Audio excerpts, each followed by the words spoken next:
Good evening, friend. Find a comfortable position, wherever you happen to be, and let the room around you go quiet.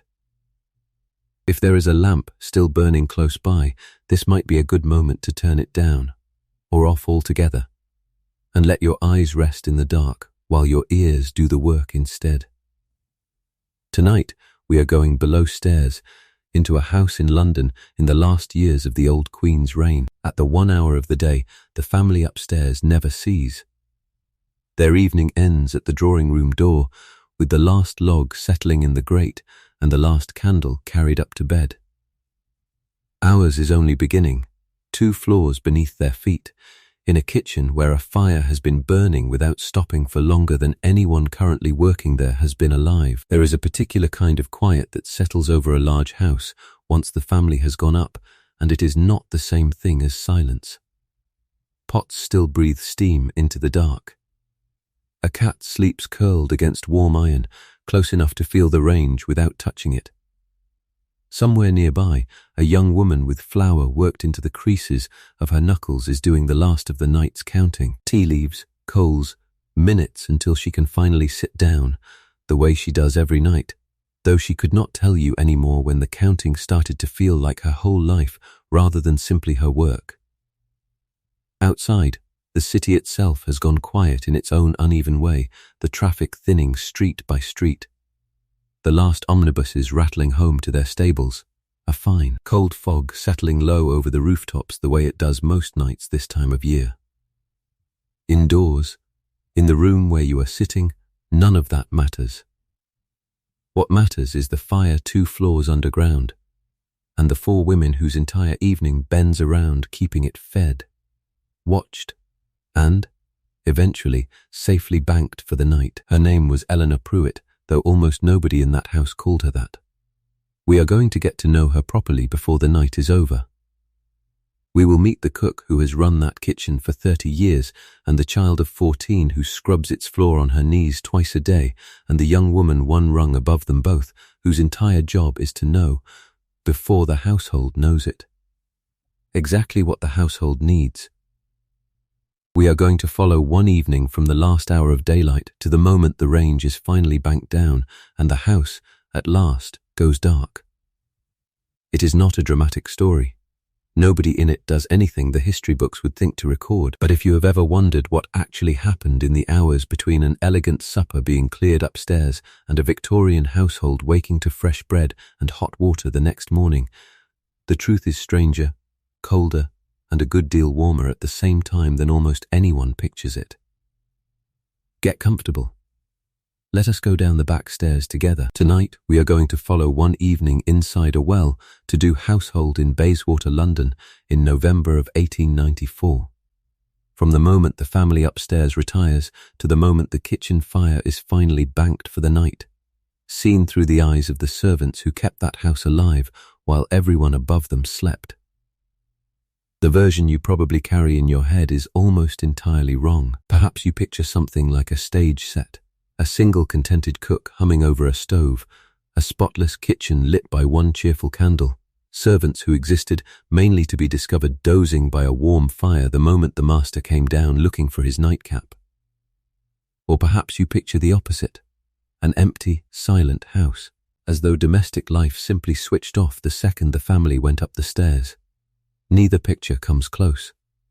The real kitchen, at 11 o'clock at night in a house of this kind, was one of the most exhausting workplaces in Victorian England, and also one of the most rigidly organized, running on a hierarchy as unyielding as anything found in the rooms above it, with its own hard-won privileges and its own quiet cruelties. But it also held something the family upstairs rarely guessed at, a social life entirely its own, built out of stolen minutes, shared tea, small kindnesses passed from a full plate to an empty stomach, and, every so often, a courtship carried on almost entirely at the back door, in the 4 feet of darkness between the area steps and the street. By the time we finish tonight, you will understand why a Victorian kitchen never really slept. You will understand why a scullery maid of 14 and a cook of 60 could stand in the same 12 feet of stone floor and live, in every practical sense, in different centuries, And you will understand why the last cup of tea of the night mattered to the people who drank it more than almost anything that happened at the family's own supper table 3 hours earlier. Before we go any further, if evenings like this one suit you, if you would rather sit inside a real hour of history than read a paragraph about one, it would help more than you might guess if you took a moment to subscribe. It costs you nothing, and it means these evenings keep getting made. And if you feel like it, tell me in the comments what time it is where you are right now and whether you are already half asleep. I do read them more often than you would think, usually at an hour not so different from the one we are about to visit together. Wherever you are tonight and whatever the hour, I am glad of the company. Now let the year turn back a little more than 130 years to a city that smelled of coal smoke and wet horses, and a kitchen where the fire has just been fed for what its keeper hopes will be the last time before midnight. It is the second week of November 1894, and London has already gone dark by 4:30 in the afternoon. The fog has been thick since Tuesday, the kind that Londoners called a pea souper, a yellow-brown haze thrown up by hundreds of thousands of coal fires burning in hundreds of thousands of grates, trapped low over the streets by the damp river air until a person walking home cannot see the lamp post ahead of them until they are nearly touching it. By 9 at night the fog has thinned a little, but the smell of it has not. Coal smoke sits in the wool of every coat, in the curtains, in the hair of every child sent out for a jug of milk. It is the smell of the entire city, and Londoners have mostly stopped noticing it, the way a person stops noticing their own breath. The street is called Wexford Gardens, a terrace of tall brick houses in Bayswater. Not far from the great glass sweep of the park, and close enough to Paddington that the trains can sometimes be heard at night when the wind sits right. The houses were built some 40 years earlier, in the confident, expansive building boom that filled this part of London with stucco-fronted terraces for the growing professional classes, barristers and physicians and merchants who wanted the address of gentry without the acres. Each house rises 4 full stories above the street and a 5th below it, a semi-basement dug into the earth and lit by a narrow area, a sunken paved yard reached by iron steps from the pavement, separated from the street by black railings.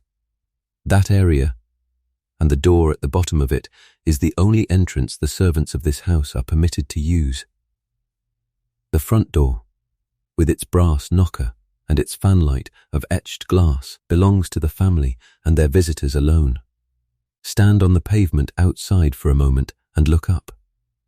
Warm gaslight glows behind the drawing-room curtains on the first floor, what Londoners of this class call the piano nobile, the best room in the house, raised 1/2 story above the street to catch the light and keep its occupants above the smell and noise of passing traffic. Above that, darker windows, the bedrooms, most of them already curtained for the night.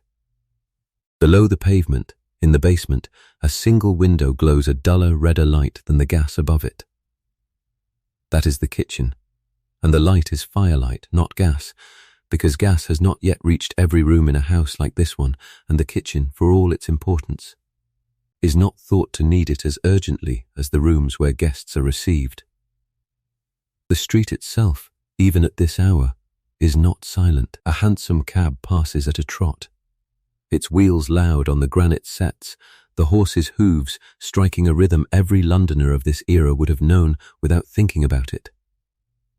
The specific clatter of iron shoes on stone that filled every street in the capital from dawn until well past midnight. Somewhere, 2 streets over, a muffin man's bell has long since stopped for the evening, though its earlier ringing, thin and persistent, would have been one of the last ordinary sounds of the working day. A policeman walks his beat with a slow, deliberate tread, testing doors as he goes, the bullseye lantern on his belt throwing a small circle of light ahead of his boots. Cats slip along area railings. Somewhere a dog barks twice and stops. The smells belong entirely to this century and would strike a modern visitor immediately. Coal smoke.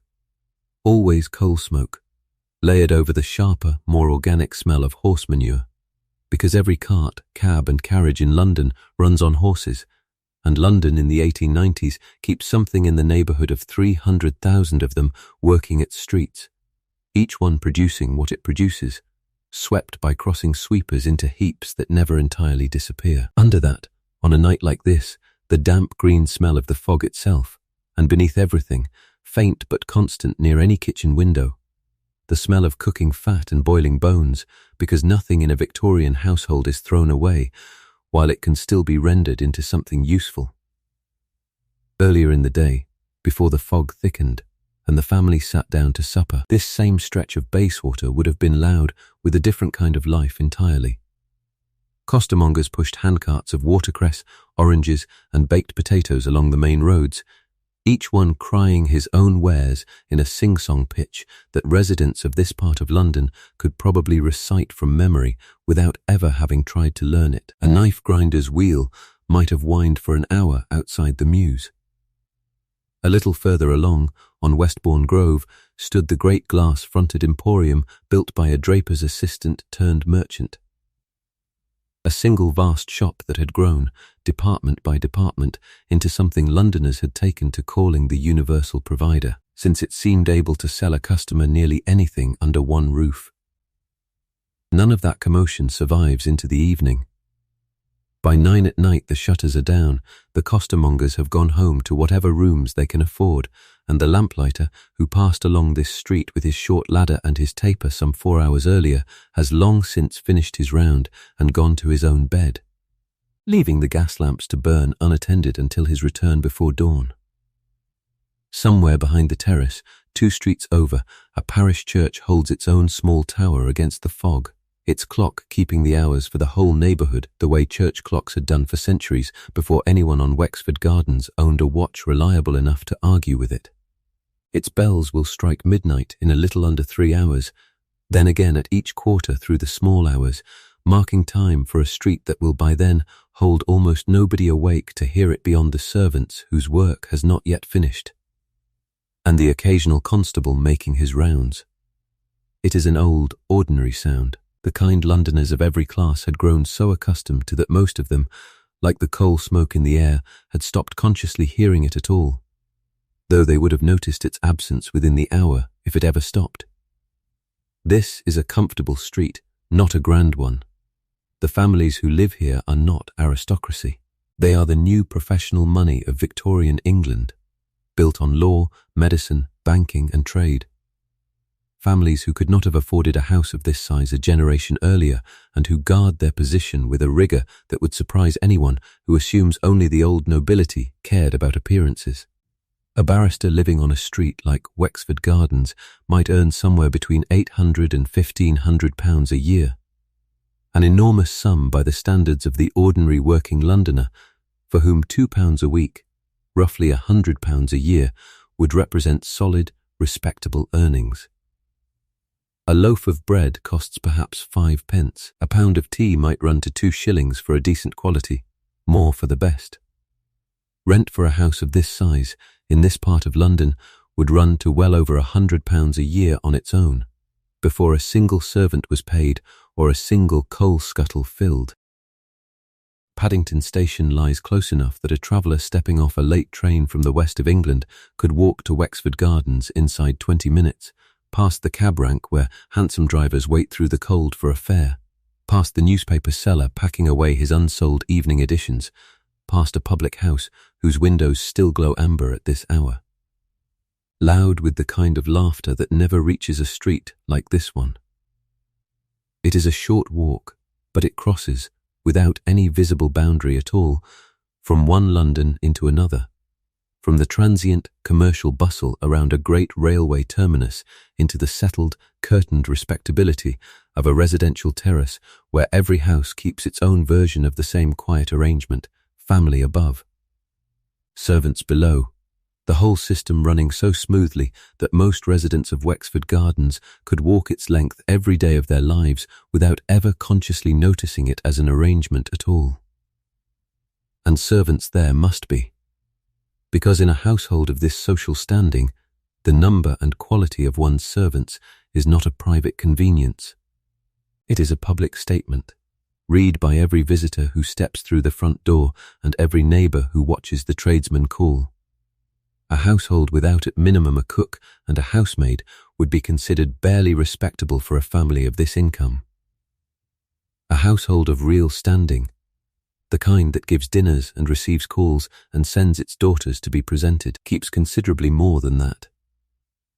This house on Wexford Gardens keeps 9 servants living under its roof, a number that would have struck a visitor from the countryside as extravagant and a fellow resident of this street as entirely ordinary, perhaps even a touch modest for a family of this income.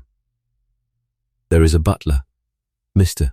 Yardley, who oversees the male side of the household and the wine. Though there is no footman under him, a small economy the family has made without advertising it.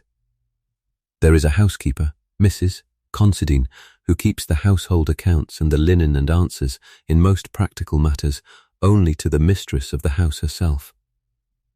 There is a lady's maid for the mistress, a sharp, quietly opinionated woman named Miss Hobbs, who has been with Mrs. Calloway since before her marriage and guards that seniority closely. 2 housemaids, Bridget and Alice, who keep the upper rooms clean and the fires lit. A parlour-maid named Susan, who answers the door and waits at table. And a hall boy of 12, Tom, who cleans boots, carries coal, and runs errands from dawn until he is sent, exhausted, to his narrow bed near the pantry. Each of these servants occupies a rung on a ladder every one of them could draw from memory. Upper servants and lower servants, divided by a line as real to them as any wall in the house. Miss Yardley, Mrs. Considine, and Miss Hobbs dining separately from Susan, Bridget, Alice, and Tom, a division that mirrored, in miniature, the very distinctions of class the family upstairs spent their own lives navigating. A servant's whole position in this world, her wages, her sleeping quarters, even which door she was permitted to use, depended on where she sat on that ladder, and every one of them, from the butler down to the hall boy, understood exactly where they sat on it without ever needing to be told twice. There is also the kitchen, which is its own small country within the house, governed by its own laws, its own hierarchy, and its own clock, one that has almost nothing to do with the clock the family upstairs lives by. 4 women work there, in a strict order that every one of them could recite without thinking, an order that determines who eats first, who speaks first, who sleeps closest to the warmth of the range, and who, on the coldest nights of the year, does not. It is down that narrow area, past the black railings and the iron steps slick with the evening's damp, that we are going now. The door at the bottom is unlocked but heavy, its hinges kept oiled by the hall boy as one of his weekly duties, and behind it, down a short stone passage that smells of damp brick and, more faintly, of last week's boiled ham, is the kitchen itself, the beating, unglamorous heart of the whole tall, quiet house above it. Let us go in. The kitchen at Wexford Gardens is a long, low-ceilinged room, whitewashed brick walls gone the colour of weak tea from decades of smoke, a stone floor scrubbed pale in the centre and darker at the edges where scrubbing brushes cannot quite reach. Copper pans hang along one wall in a graded row, largest to smallest, each one polished to a dull gold that catches the firelight and throws it back around the room. At the far end stands the range itself, a black iron kitchener nearly 6 feet wide, its fire glowing red behind small barred doors, 2 ovens built into its flanks, a rail above hung with drying cloths, and a great built-in boiler on one side that supplies what hot water this house possesses. It has not gone out, not truly out, in longer than anyone in this kitchen has worked here, and by the end of tonight you will understand exactly what that means, and what it costs.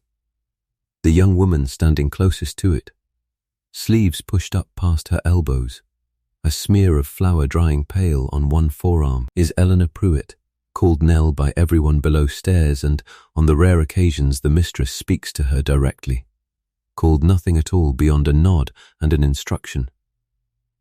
She is 19 years old, unmarried, as every female servant in this house is required to be, and she has held the position of kitchen maid here for just over 2 years. Nell came up from a village outside Ipswich at 13, the second of 6 children in a family that could not feed all of them comfortably on a hedge layer's wages, and she began her working life the way most girls of her background did, as a scullery maid in a smaller house 2 streets from where she now stands, scrubbing pots for a mistress who fed her poorly and dismissed her at 15 for breaking a china jug she had never actually broken. She found her feet again in a lodging house kitchen, then a small hotel near Liverpool Street, and arrived at Wexford Gardens 18 months ago with a character reference from her previous employer that described her in the flat, careful language such letters always use, as honest, sober, and willing. Her position now sits directly beneath the cook and above the scullery maid, a middle rung on a ladder that every servant in this kitchen can recite in their sleep, and her wages reflect it precisely. She earns £20 a year, paid quarterly, along with her board, her uniform, and a small allowance for tea and sugar that the household provides its indoor staff as a matter of custom rather than generosity. Out of that £20, she sends 4 to her mother in Suffolk every Christmas without fail, and saves what she can of the rest in a post office savings book kept in the bottom of her trunk, a book she has shown to exactly 1 person in this house. Her duties fill every hour between 5 in the morning and whatever hour, most nights well past 10, the cook finally releases her. She does the plain cooking, the boiling, the roasting, the endless preparation that a professed cook of Mrs. Garrow's standing considers beneath her own hands, the vegetables and the porridge and the servants' own meals, while Mrs. Garrow herself manages the sauces, the pastry, and anything that will appear on the family's table under her own name and reputation. Nell also oversees the scullery maid's work in everything that touches the kitchen proper, which places her in the strange geometry of a servants' hall above 1 person and beneath 4 others, a position of just enough authority to be blamed and just little enough to be heard. The humanizing detail, the thing that makes Nell more than a role in a hierarchy, is a plain exercise book she keeps hidden beneath a loose board under her narrow bed in the attic room she shares with the scullery maid. Into it she copies, in a careful, self-taught hand, recipes she has watched Mrs. Garrow make and been forbidden to write down, along with scraps of verse cut from the penny newspapers the tradesmen sometimes leave behind, and a running, private account of a plan she has told absolutely nobody in the house, which is that she means within 5 years to have saved enough and learnt enough to take a position as an undercook in a house large enough to eventually make her a cook in her own right, with a kitchen and a staff and a name that appears, quietly, on other people's tongues the way Mrs. Garrow's does now. It is not a rebellion. It is closer to the ordinary, unglamorous ambition that drove most servants of her generation, the hope of climbing 1 rung at a time in a system that offered very few other ladders to climb. The household above Nell's kitchen belongs to Mr. Edmund Calloway, a barrister of 46 years attached to chambers in the Temple, and his wife, Mrs. Honora Calloway, 38, who manages the family's considerable social calendar and, at least on paper, its household accounts, though in practice most of that work falls to Mrs. Considine, the housekeeper. The Calloways have 2 children, a son of 15 away at school in Winchester and a daughter of 16, Miss Cecilia, who is at home this year finishing her education under a resident governess before what her mother hopes will be a successful first season. It is, by the standards of this street, an entirely ordinary household. Prosperous without being showy, respectable without being aristocratic, exactly the sort of family whose comfort this book is quietly built to describe. Mr. Calloway himself is, by the account of every servant in this house, an unremarkable master, which in the language below stairs counts as real praise. He does not raise his voice, does not inspect the household accounts closely enough to ask awkward questions, and has never once, in Nell's 2 years here, addressed a word directly to her beyond a nod in passing. Mrs. Calloway is a somewhat more exacting presence, particular about the correct folding of table linen and the precise arrangement of flowers for visitors, but fair in the narrow transactional way most servants of this era learned to expect from a good employer, prompt with wages, reasonable about time off, uninterested in the private lives of her staff so long as those lives never became visible enough to embarrass her. Neither of them is cruel. Neither of them is especially kind. They are, in the way of most employers in this system, simply preoccupied with their own lives in a manner that leaves very little room in their thinking for the 4 women 2 floors below who make those lives possible. Miss Cecilia occupies a slightly different place in Nell's thinking than her parents do. Not quite a friend, since the gulf between them is far too wide and far too carefully maintained for that word to apply, but a young woman Nell has watched grow up at close range for 2 years, close enough to notice things a formal visitor never would. The way Miss Cecilia hums to herself when she thinks nobody can hear. The schoolgirl French exercise books she still keeps despite insisting to her mother that she has outgrown her governess, the quiet nervousness she carries about the season ahead that her confident posture at the piano does not entirely hide. Nell finds herself, against her better judgment, occasionally hoping the girl's first season goes well, a small, complicated fondness that has nothing to do with duty and everything to do with 2 years of proximity. Unequal as the terms of that proximity always were. Below Nell in the kitchen hierarchy stands Ivy Marsh, the scullery maid, 14 years old and not yet 4 months into her first position away from home. Ivy earns £12 a year, sleeps in the same attic room as Nell, and spends most of her waking hours with her hands in cold water, scrubbing pots, pans, and the kitchen floor. A task considered so far beneath any other servant's dignity that it belongs to nobody but her. She is homesick in the unspoken way that girls her age were expected to simply endure, and Nell, without ever discussing it, has taken to slipping her the corner of a pie crust or the last inch of dripping toast when Mrs. Garrow's back is turned. Above Nell, and technically her equal in rank though senior in years of service, is Grace Tilbury, the still-room maid, 20 years old, sharp-featured and ambitious in a way she is careful never to show upstairs. Grace answers jointly to the cook and the housekeeper, a peculiar double loyalty that gives her more independence than either Nell or Ivy will know for years, and she spends her days and a good part of her evenings in the small still room off the main kitchen passage, making the preserves, cordials, cakes, and simple home remedies that the household consumes between meals rather than at them.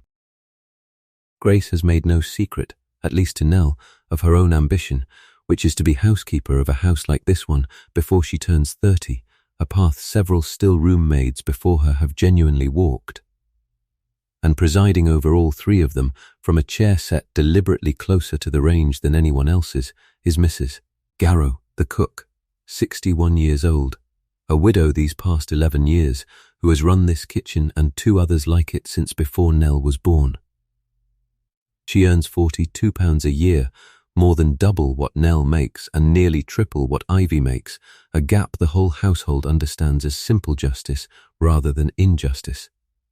Because a cook's reputation is the family's reputation, made visible on a plate 3 times a day, and a bad cook can cost a family its social standing far faster than a bad housemaid ever could.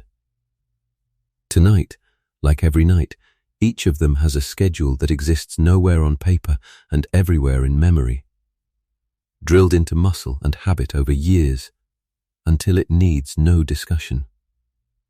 The range must be brought back under control before anyone sleeps. The copper must be scoured. Tomorrow's bread must be set to rise where the warmth of the dying fire will nurse it through the night. The larder must be locked. The back door must be checked, more than once. And somewhere inside all of that, if the evening goes as most evenings go, there will be perhaps 20 quiet minutes, a shared pot of tea, and a chance to simply sit down, which is, on a night like this one, worth more to every woman in this room than almost anything money could buy them instead. It is a little past 9 o'clock now.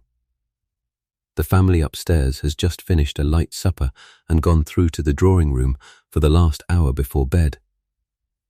Down here, the real work of the evening is only beginning. The bell above the kitchen door gives a single sharp ring, one of a row of 11 brass bells mounted on coiled springs along the passage wall, each one wired to a pull cord in a different room of the house above, each one distinguished by its own pitch and position so that a servant working with her back turned can tell, without looking, exactly which room wants her. This one is the drawing room. Grace looks up from the still room doorway, wipes her hands on her apron and goes to answer it, because after 9 at night, answering the family's calls generally falls to whichever of the kitchen staff is not elbow deep in something that cannot wait. She comes back down 2 minutes later carrying instructions rather than dishes. The mistress would like the tea tray sent up at 9:30 as usual, and Miss Cecilia has asked, rather shyly, whether cook might spare a little of the ginger biscuit that was made yesterday, since she found she had no appetite at supper, and is now, an hour later, discovering that she has one after all. Mrs. Garrow, who has strong opinions about girls who pick at their food in company and eat heartily the moment nobody upstairs is watching, says nothing critical aloud. She simply nods at the tin on the dresser and tells Grace to take 4 biscuits, not 6, because there is a dinner party on Thursday and she is not running a bakery for a household that cannot decide when it wants to eat. This is the first thing worth pausing over tonight, because it corrects something almost everyone gets wrong about a house like this one. The common picture of Victorian domestic service imagines a clean division, family upstairs finishing their evening in one continuous, unbroken scene, servants downstairs simply waiting for the day to end. The truth is that the two households, upstairs and downstairs, do not run on separate clocks at all. They run on the same clock, tugged in opposite directions, and every bell that rings after 9 o'clock is a small reminder that the servant's evening does not truly begin until the family's evening is finished. And sometimes not even then. Susan, the parlour maid who carried those covered dishes down an hour ago, occupies a curious middle position in this household's geography, spending her working hours moving constantly between the family's rooms and the kitchen below, seeing both worlds clearly in a way almost nobody else in the house does. She reports, without being asked, that Mr. Calloway praised the mutton tonight, a small piece of news that will do more for Mrs. Garrow's mood over the next hour than any amount of direct thanks from the family ever would, since praise relayed second-hand through a servant carries a kind of accidental honesty that praise delivered face-to-face, hedged by politeness, generally lacks. Susan herself eats her own supper an hour after the kitchen staff, once the family's meal is fully cleared, a small scheduling quirk that leaves her feeling, on her harder days, as though she belongs fully to neither household, upstairs nor down, but tonight she lingers a moment longer than strictly necessary, glad of the range's warmth before climbing back up to whatever the drawing room bell wants of her next. While Grace carries up the tray, Nell is at the deal table in the centre of the kitchen, working through what remains of tonight's washing up from the family's supper, sent down an hour earlier on covered dishes carried by the parlour maid. There were only 4 courses tonight, since it was a quiet family evening rather than a dinner party, but 4 courses for 4 diners still means a mountain of china, glass and silver that has to be washed, dried, and put away correctly before anyone can call the day finished. In a house of this standing, that work is not optional, and it is not casual. Mrs. Beaton's household manual, a book every cook and housekeeper in England either owned or had memorized second-hand from someone who did, laid the order out with the precision of a military drill. Glass first in barely warm water so it will not crack, then silver, then china, then the greasy pans last, each category washed, rinsed and dried before the next begins, because mixing the order risked a broken wine glass or a scratched plate, either of which would come directly out of somebody's wages.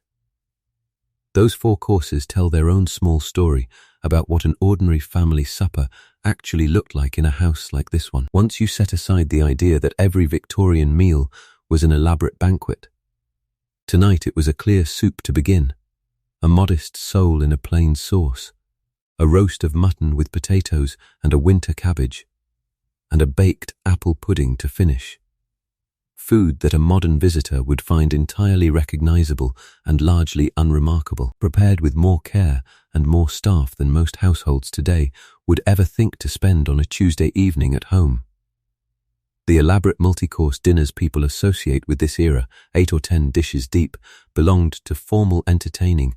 The dinner party Mrs. Garrow has already begun planning for Thursday, not to the family's own private table on an unremarkable November night. Ivy is not doing this work. Ivy is at the stone sink in the scullery proper, a small, cold, windowless room off the main kitchen, up to her elbows in a separate mountain, the pots and pans used to cook tonight's supper rather than eat it, along with every pot, pan, and kettle used earlier in the day that has been waiting its turn since afternoon. The water in front of her has gone from hot to lukewarm to nearly cold in the time she has been standing there, because the scullery has no range of its own. Only what hot water can be carried in from the kitchen boiler a jug at a time, and a 14-year-old girl with 2 arms and 1 evening cannot carry water fast enough to keep an entire washing up ahead of the cold. This is worth pausing over too, because it is one of the sharpest, least visible lines in the whole hierarchy of this kitchen. Nell washes the family's things, the good china, the crystal, the silver that catches the light, working in relatively warm water at a proper table with room to move.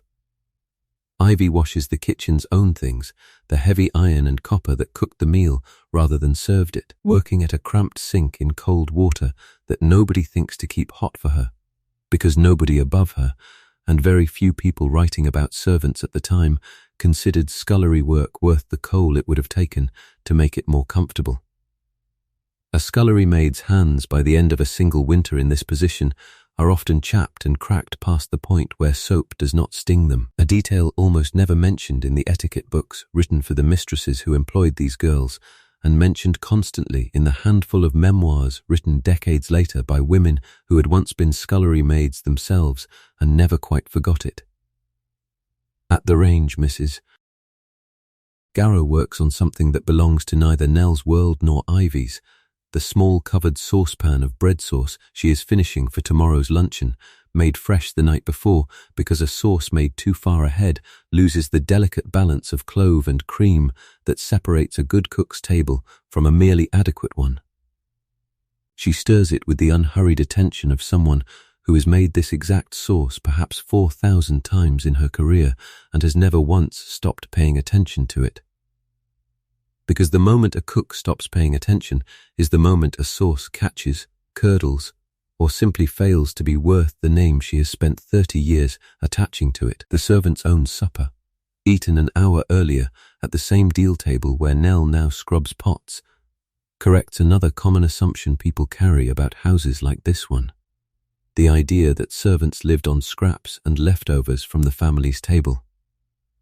In a well-run household, this was rarely true, and Mrs. Garrow would have taken real offence at the suggestion. The kitchen staff at Wexford Gardens ate their own meals, cooked separately, plainer than the family's but filling. Bread, cheese, a joint of cold meat, whatever vegetables the garden or the greengrocer had supplied that week. And Mrs. Garrow set real pride in making sure her kitchen never went hungry. Whatever economies the household practiced elsewhere, a cook who fed her staff badly earned a reputation among servants across the neighbourhood almost as quickly as one who fed the family badly, and reputation, in a trade built entirely on word of mouth and written character references, was worth protecting. Watching her, Nell notices, as she often does, the quiet economy of Mrs. Garrow's movements, the way nothing is wasted, not a gesture, not a spoonful, not a scrap of vegetable peeling that cannot go into tomorrow's stockpot. It is the thing Nell is quietly, deliberately trying to learn from her, not the recipes themselves, which she copies into her hidden exercise book readily enough, but this deeper skill underneath them. The discipline of a woman who has made herself indispensable to a household by becoming, in effect, irreplaceable at the one thing that household cannot do without. By 9:15, the range itself needs attention of its own, separate from anything cooking on it. A closed kitchen range like this one runs on a careful, continuous rhythm of feeding, raking and damping that never fully stops.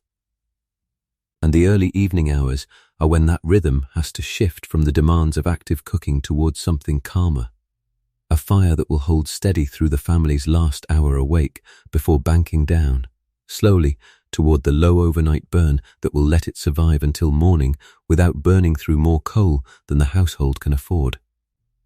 Nell rakes the grate briefly, clearing ash that has built since the last cooking spell, and adds a modest shovel of coal, judged by an instinct built from 2 years of doing this exact task at this exact hour.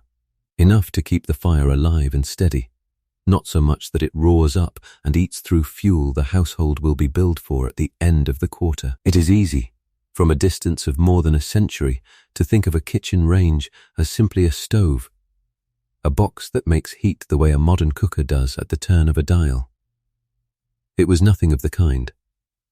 It was closer to a living thing that had to be managed hour by hour, fed, watched, and understood, and the skill of managing it well, keeping it hot enough for cooking without wasting coal, keeping it low enough overnight to survive till dawn without going out entirely, was one of the first and hardest things any kitchen maid had to learn. Usually through the humiliation of getting it wrong in front of a cook who did not suffer fools gladly.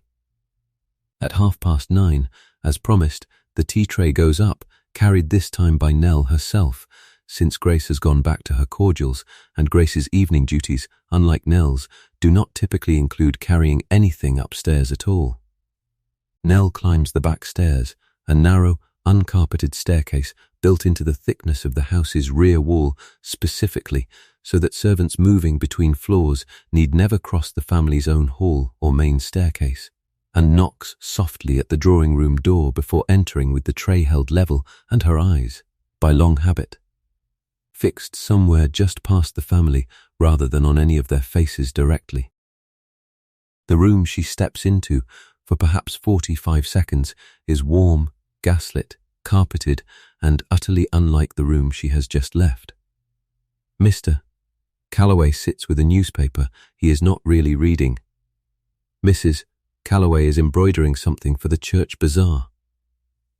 Miss Cecilia is at the piano, playing something slow and a little uncertain, stopping every few bars to correct a fingering.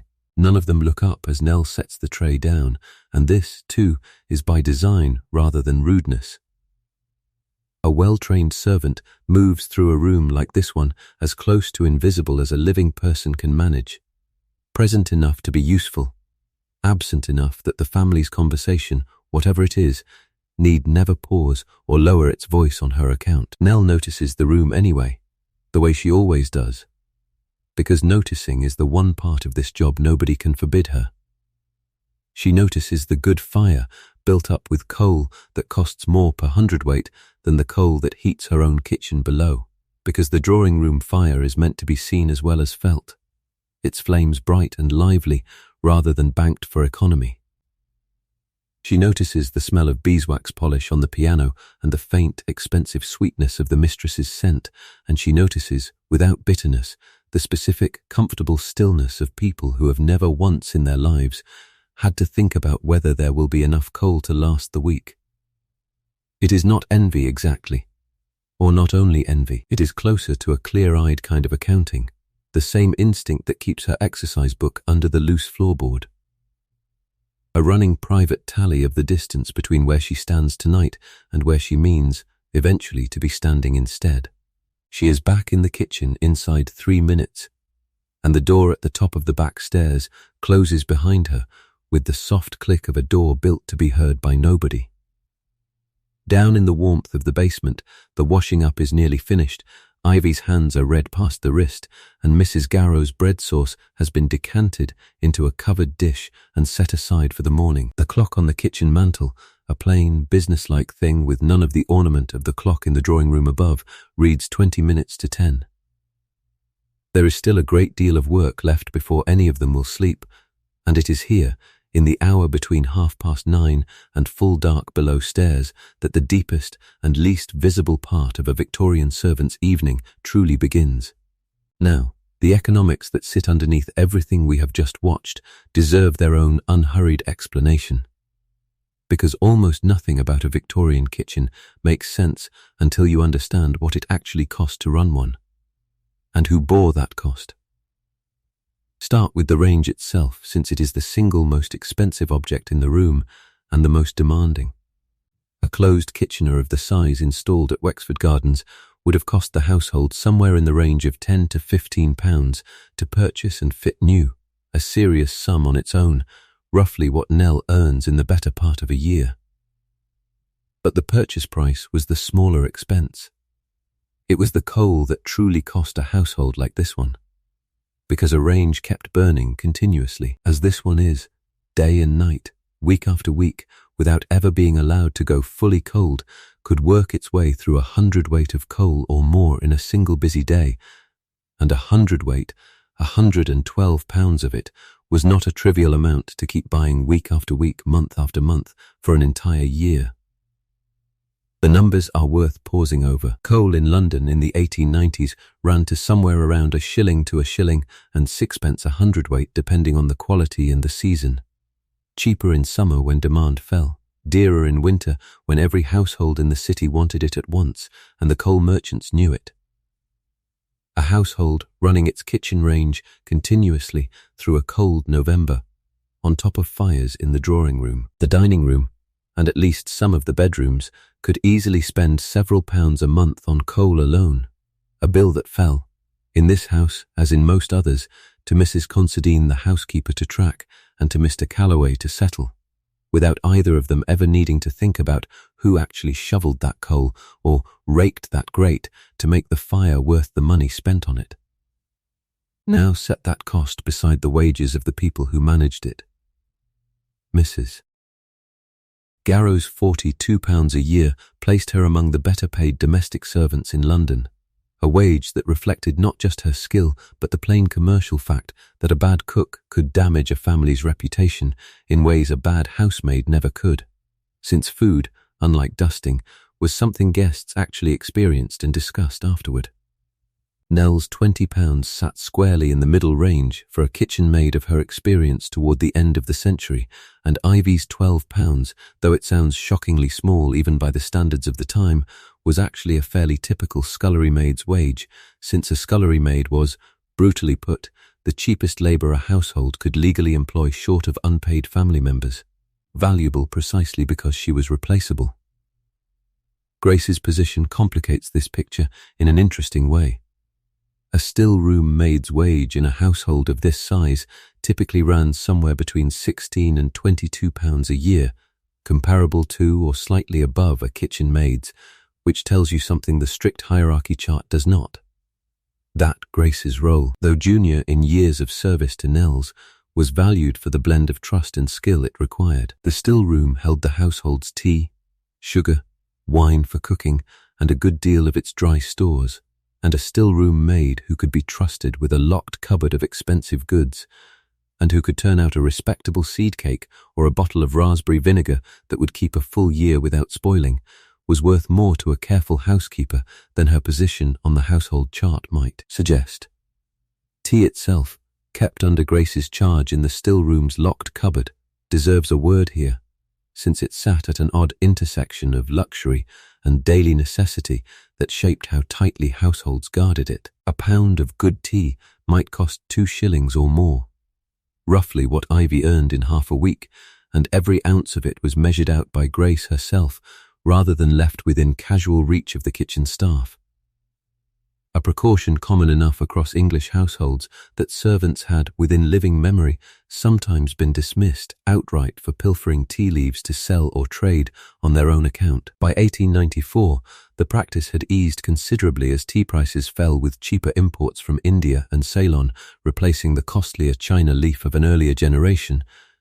But the habit of locking it away persisted regardless, since old caution outlives the conditions that first created it far more often than households ever notice.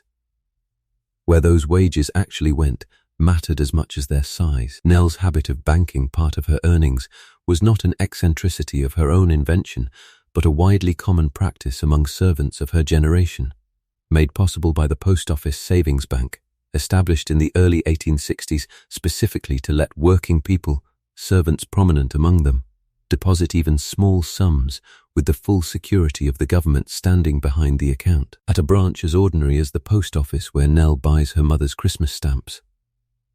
A servant's position, whatever its other hardships, offered something rare for a young working woman of this era, a genuine chance to accumulate savings, since board and lodging came free with the post, leaving wages, modest as they were, largely available to set aside rather than consumed immediately by rent and food, the way a factory girl's or a laundress's earnings generally were. It was this quiet arithmetic, more than any single wage figure, that made service worth the sacrifice of freedom it demanded, and that made a marriage, a small shop, or an independent old age at least imaginable for a servant who saved carefully across enough years of her working life. Put all 4 wages together and you have, in a single kitchen, a spread from £12 a year to 42, a factor of 3.5 between the newest scullery maid and the cook who effectively commands her, all of it earned in the same building, cooking the same food for the same family. It is worth remembering that this entire kitchen staff, 4 women earning between them a little over £90 a year in total wages, existed to feed a household of 4 family members whose annual income likely exceeded £1,000. The comfort of that family's table cost, in wages alone, something close to 1/10 of what the barrister himself earned in a year before a single joint of meat or pound of butter was ever purchased. Set against other work available to women of this class, those wages look less shocking than they first appear, though no more generous. A seamstress working from her own room, paid by the piece, might earn less in a year than Ivy earned as a scullery maid, and would have to feed and house herself out of it besides, since a scullery maid at least received her board, her bed, and her uniform as part of the arrangement. A laundress doing heavy manual washing for other households might earn something closer to what Nell made, though again without the roof over her head that came bundled into a live imposition. This is precisely why domestic service, for all its restrictions on a servant's own time and person, remained the largest employer of women in England through the whole of this century, since for a girl born into a labouring family, service offered something scarce: food, shelter, and a wage that did not have to stretch to cover rent as well. And meat and butter and everything else that filled the household's larder carried their own costs, ones that Mrs. Garrow tracked with the close attention of someone whose reputation depended on producing an impressive table without appearing to spend an impressive sum doing it. A joint of beef sufficient for the family's supper might run to 2 or 3 shillings depending on the cut. A chicken somewhat less, butter perhaps £1 a pound, eggs a penny or 2 apiece depending on the season, since hens, like coal merchants, understood that scarcity in winter meant a better price. A household like this one might spend £1 or more a week simply feeding its own kitchen staff and family combined, a sum that dwarfed the £1 or 2 a working family in the poorer parts of London might have to spend feeding an entire household of 6 or 7 for the same week. The economics of appearance mattered as much as the economics of nutrition.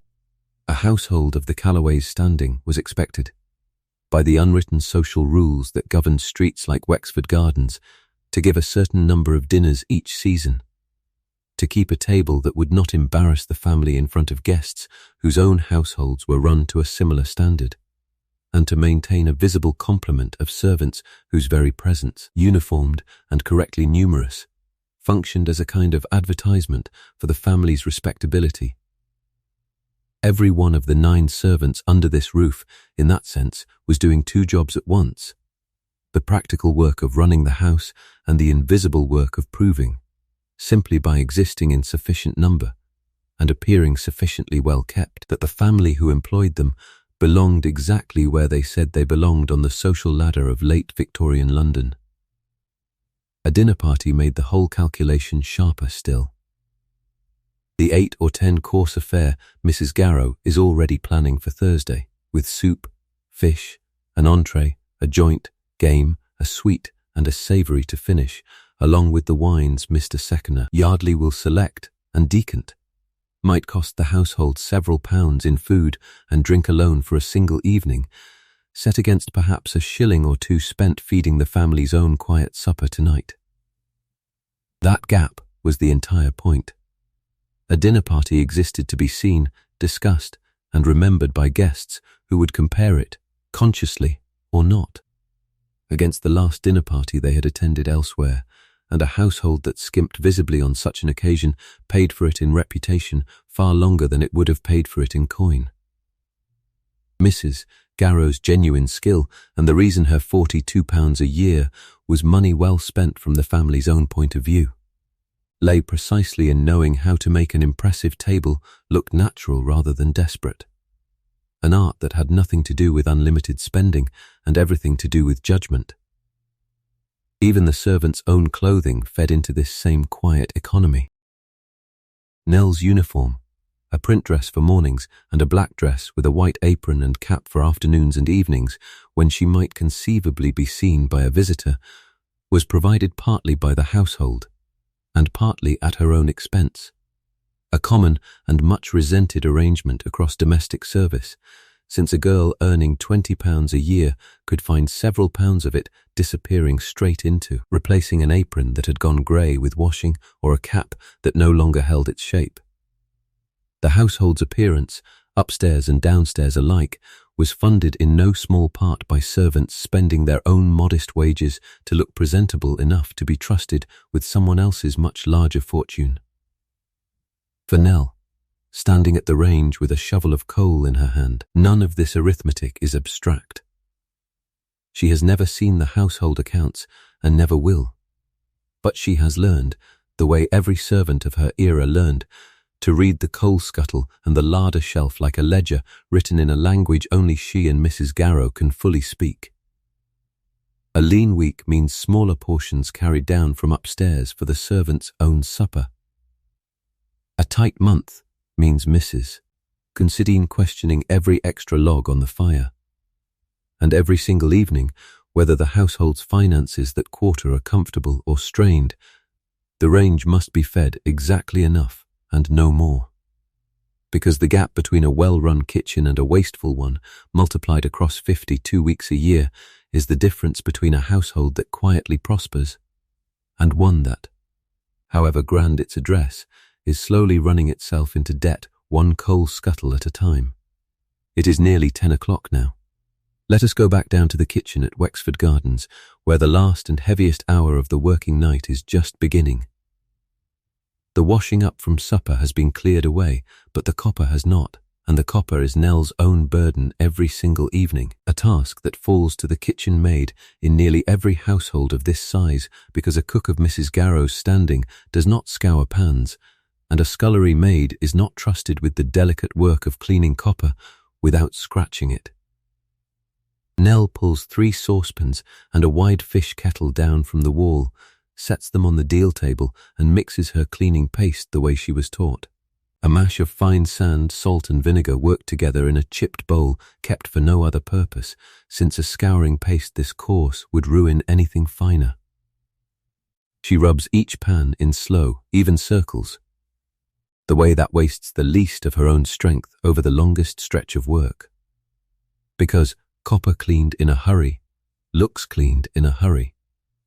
And Mrs. Garrow's eye for a badly finished pan is legendary in this kitchen.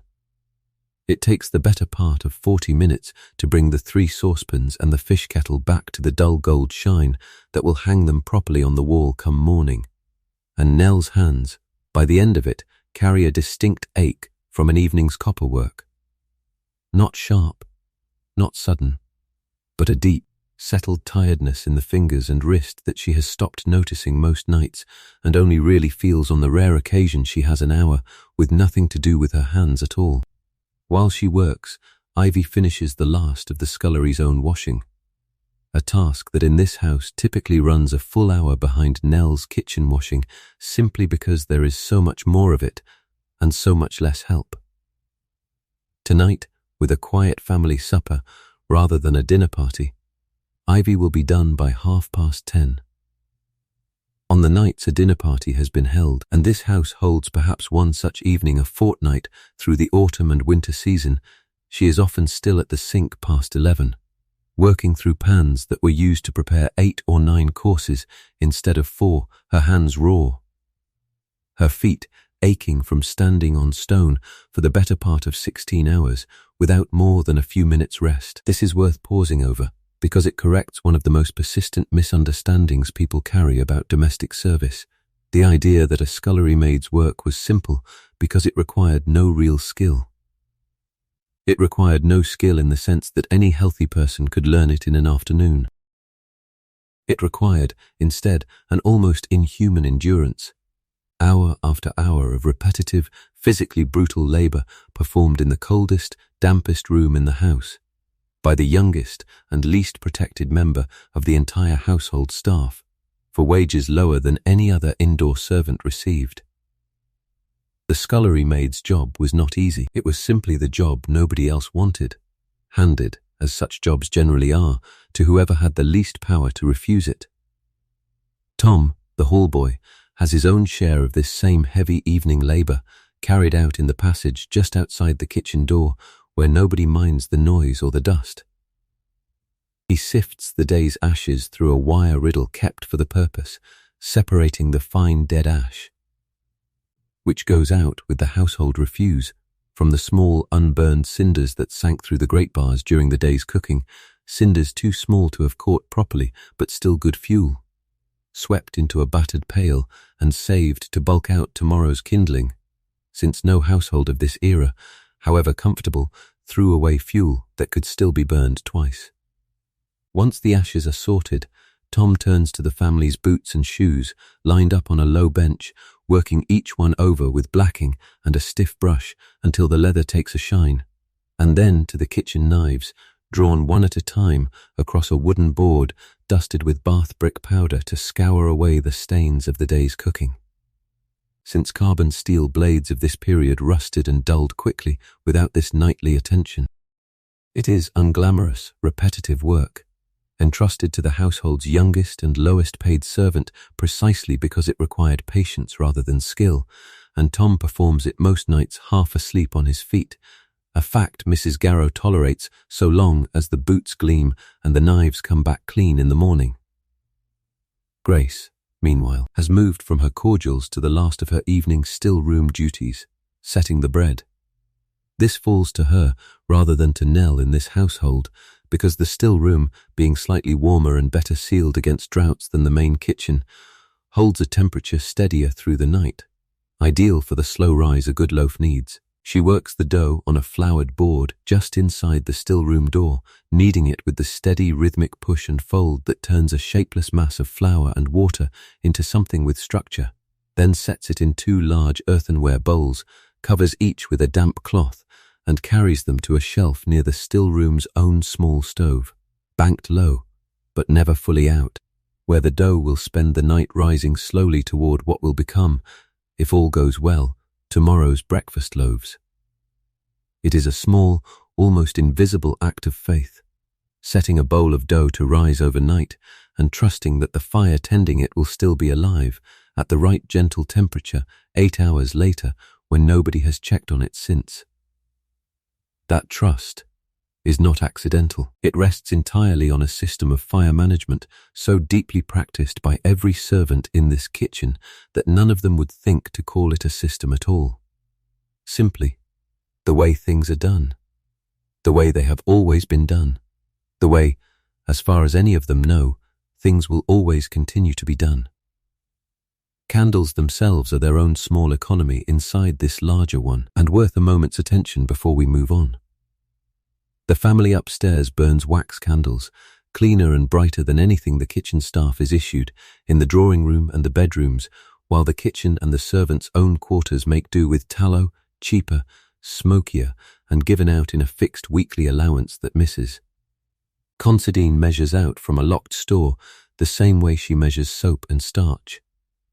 Nell knows almost to the ounce how far her allowance will stretch across a normal week. and knows just as precisely that a week with an extra dinner party, extra late hours, extra trips up and down a dark back stair will leave her short before Sunday, forcing her either to sit in near darkness once her own candle gutters out, or to borrow against next week's allowance and explain the shortfall to Mrs. Considine, a conversation no servant in this house enjoys having twice. By 10:30, the family upstairs has begun its own final rituals of the evening, ones that reach down into the kitchen in the form of one last flurry of bells and requests before the house settles for the night. Mrs.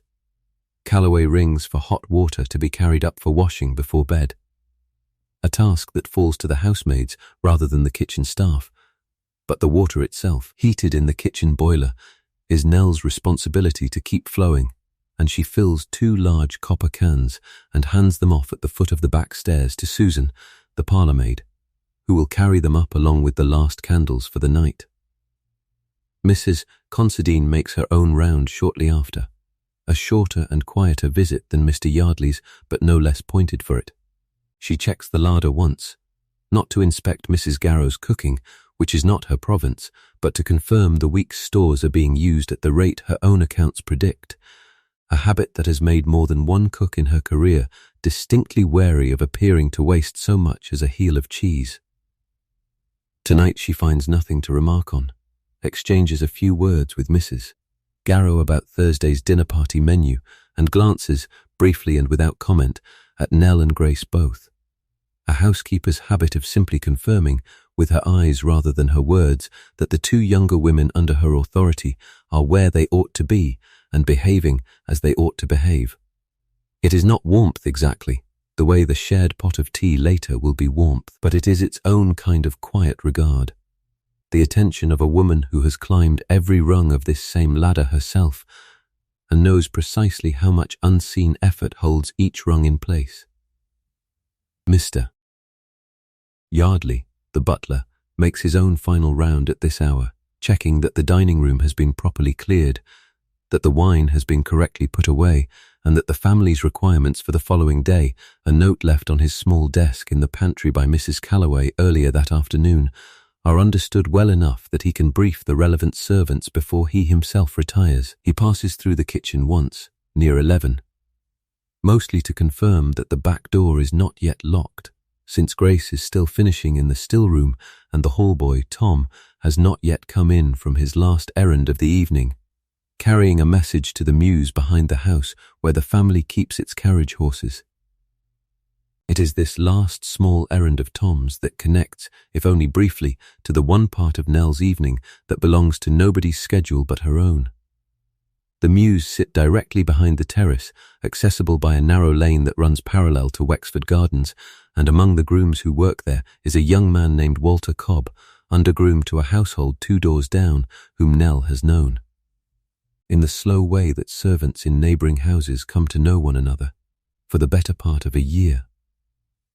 On evenings when Tom is sent to the mews with a message, Nell sometimes finds a reason to be at the area steps when he returns, and tonight, as Tom comes back through the gate with an empty message bag and a grin he is clearly trying to suppress, he hands her a small folded scrap of paper along with a wink that suggests he knows exactly what it is and has decided, generously, not to say so.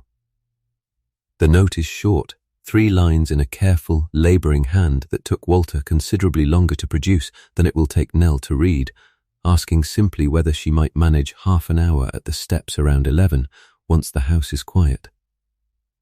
The way she sometimes does. Nell folds it into her apron pocket without a word to anyone, and if Mrs. Garrow notices the faint colour that has risen in her cheeks, she says nothing about it either. Because Mrs. Garrow was 19 once herself, in a kitchen very much like this one, a very long time ago, and has never seen much sense in pretending otherwise.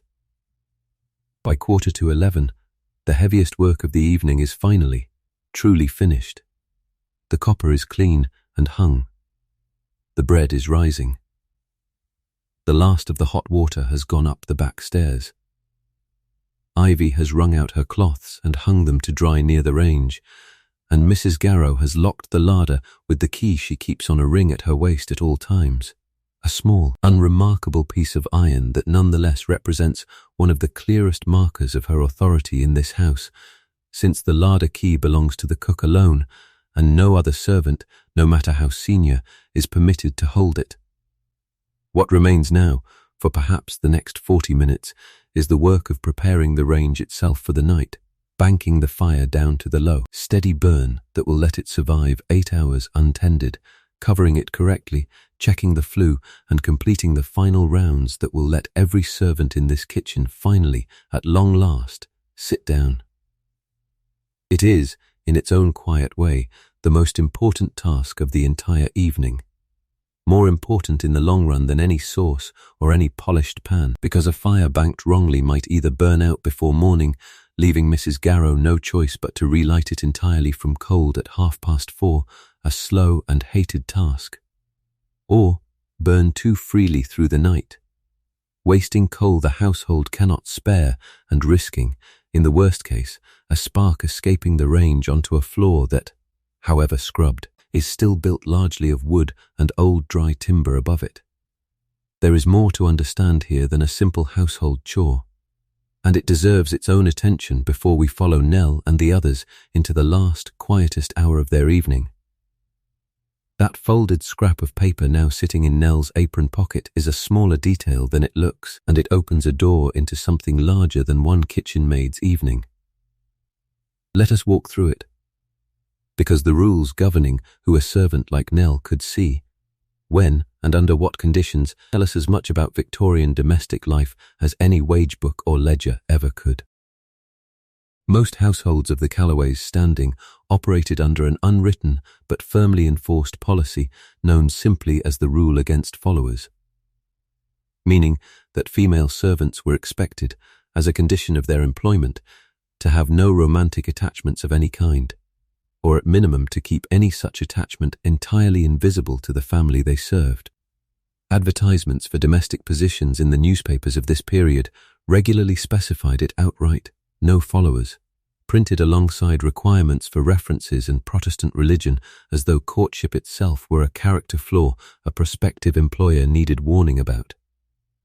Some mistresses enforced the rule with real severity, dismissing a housemaid on the spot for being seen speaking to a young man at the area gate. Others, like Mrs. Calloway, enforced it more by omission than by active policing, choosing simply never to ask questions whose answers she would then be obligated to act on. The reasoning behind the rule, as Victorian employers themselves explained it, mixed genuine concern with plain self-interest in a way that was rarely separated even in their own minds. A servant with a sweetheart might, it was feared, become distracted from her duties, might eventually marry and leave the household just as she was becoming fully trained and useful. Or might, in the darkest version of the anxiety, invite theft or scandal into a house that depended on its servants' complete trustworthiness. Underneath all of that sat a simpler truth that few employers said aloud, which was that a servant's entire life, waking and sleeping, working and resting, was considered to belong to her employer for as long as she remained in that employer's house, and a sweetheart represented one of the only claims on her time and attention that the household did not control. This is where most people get the picture wrong, imagining that servants simply obeyed such rules and lived, in effect, as celibate as the position technically required. In practice, courtship among servants was constant, resourceful, and almost entirely invisible to the families who employed them, carried on in the handful of unsupervised minutes a day allowed for fetching coal, running errands, or standing at the area gate to take in a delivery. The back door and the area steps of a house like Wexford Gardens functioned, in effect, as a kind of informal meeting ground for an entire street's worth of servants, tradesmen, and grooms, all of them navigating the same restrictions, all of them equally practiced at looking busy the moment a housemaid or a butler happened to glance out a window. Nell's arrangement with Walter is entirely typical of this hidden world. They met, as many such couples did, through the ordinary traffic of household business, Walter delivering a message from the Muse, Nell answering the door to receive it, a handful of words exchanged over 18 months that have gradually become a courtship conducted almost entirely in 10 and 15-minute increments at the bottom of an area staircase after dark, when neither of their employers has any special reason to be watching. It is not romantic in the way a modern audience might imagine romance. No long walks, no formal calls, no meetings with either family. It is built instead out of scarcity, out of the sweetness that attaches itself to time that has to be stolen rather than time that is simply given. The rules governing a servant's life extended well past courtship into nearly every corner of daily existence. Religious observance was one of the clearest examples. Households like the Calloways expected their servants to attend church on the Sunday mornings they were not required to work. Not primarily out of concern for the servants' souls, though many employers sincerely believed in that concern, but because a servant's regular church-going functioned as a visible, checkable sign of respectability that reflected back on the household employing her. A cook or a housemaid known to skip church regularly risked her character reference, the single most important document she possessed, since almost no household would hire a servant without a written character from her previous employer. And a poor character, whatever its actual justification, could end a servant's career in domestic service entirely. That character reference deserves a moment of its own, because it functioned as something close to the entire credentialing system of domestic service, standing in for the diplomas, licenses, and formal qualifications that governed other trades.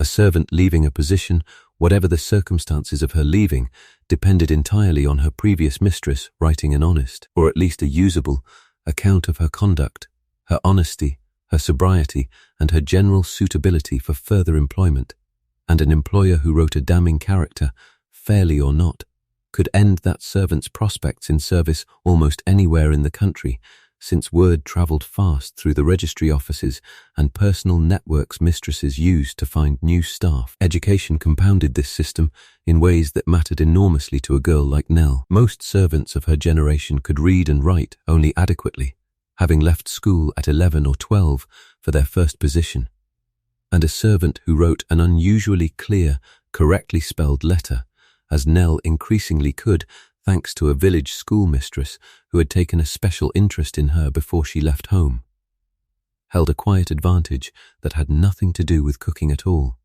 since a housekeeper drafting a written character or a mistress needing a note delivered discreetly noticed which of her servants she could trust with the pen as readily as with the pan.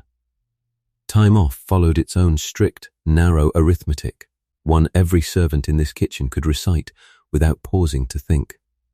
The customary allowance, common across households of this class by the 1890s, gave a servant 1 half-day free each week, generally a Sunday afternoon, 1 additional evening free during the week for whatever errands or visiting a half-day could not accommodate, and 1 full day free each month, usually stretched to accommodate a longer journey home for those whose families lived within reach of London. Nell's last full day off had been 3 weeks ago, spent almost entirely on trains getting to Ipswich and back to see her mother for a few hours in between, a day that cost her more in rail fare than she earned in nearly a week of wages, and that she would not have traded for anything.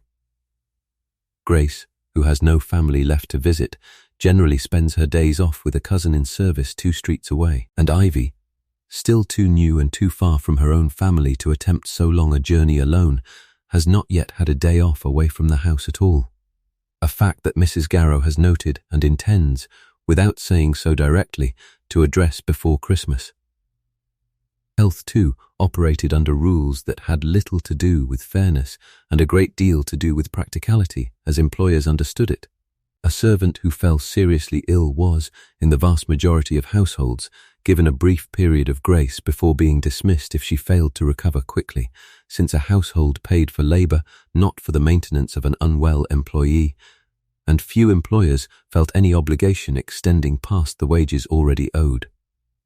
The physical toll of a life like Ivy's, hands permanently chapped from cold water, knees roughened from hours of floor scrubbing, the distinctive stooped carriage that decades of kitchen work left on older cooks like Mrs. Garrow, was simply accepted as the ordinary cost of the job, rarely discussed and almost never treated as an employer's responsibility to prevent or address. It was here, oddly enough, that the still room played its quiet, unglamorous part in the household's medical life. Grace's duties extended beyond cordials and cakes into a modest stock of home remedies, herbal infusions for headache and stomach upset, simple salves for burns and chapped skin.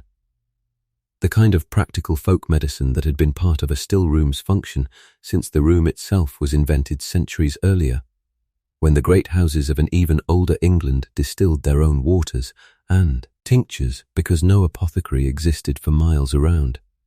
By 1894, a family like the Calloways could certainly call a physician when illness turned serious, but for the daily bruises, burns, and small miseries of a working household, the still room's shelf of remedies, made and administered by a 20-year-old still-room maid rather than any trained physician, remained the household's actual first line of defense.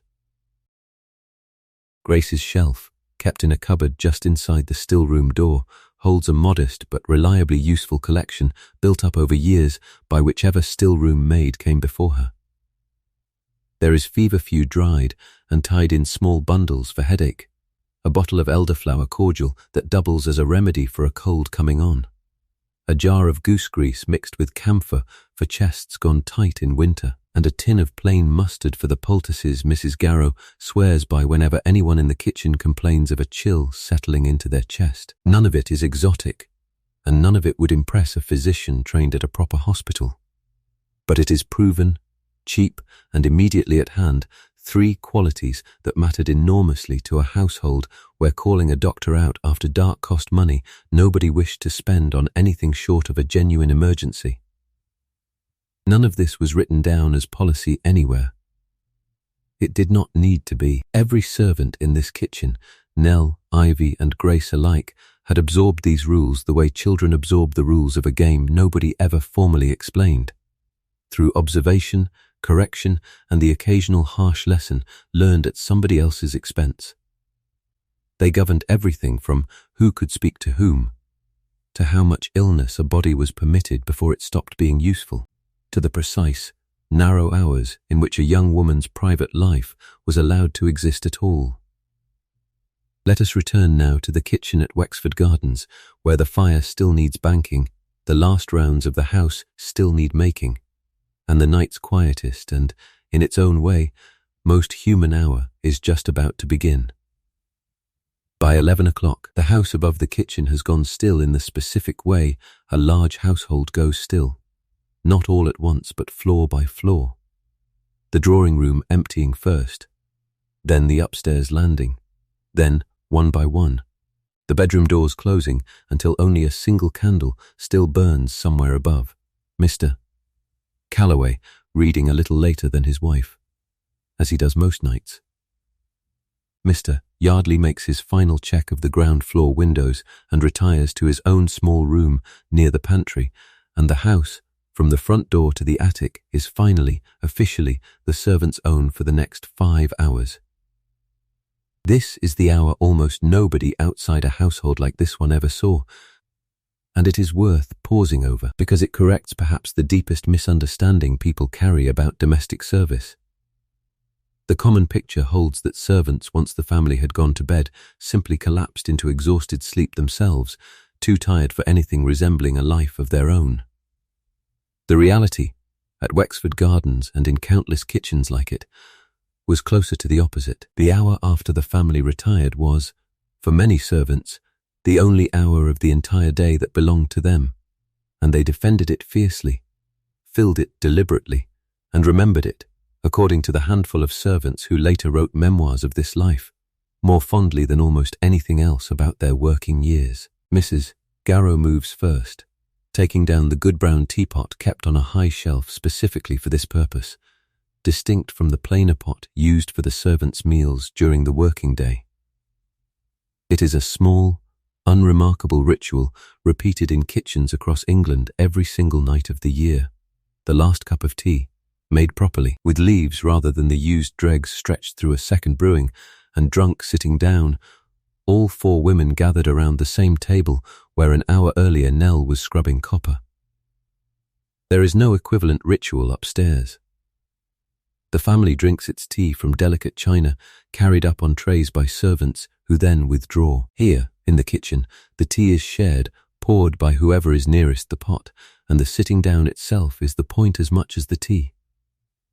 The kitchen cat, a rough grey Tom the household has simply called Tibby for longer than anyone currently below stairs can remember naming him, uncurls himself from his spot against the warm iron flank of the range and pads over to the table, aware from long habit that the tea hour is also, reliably, the hour when something from someone's plate finds its way to the floor.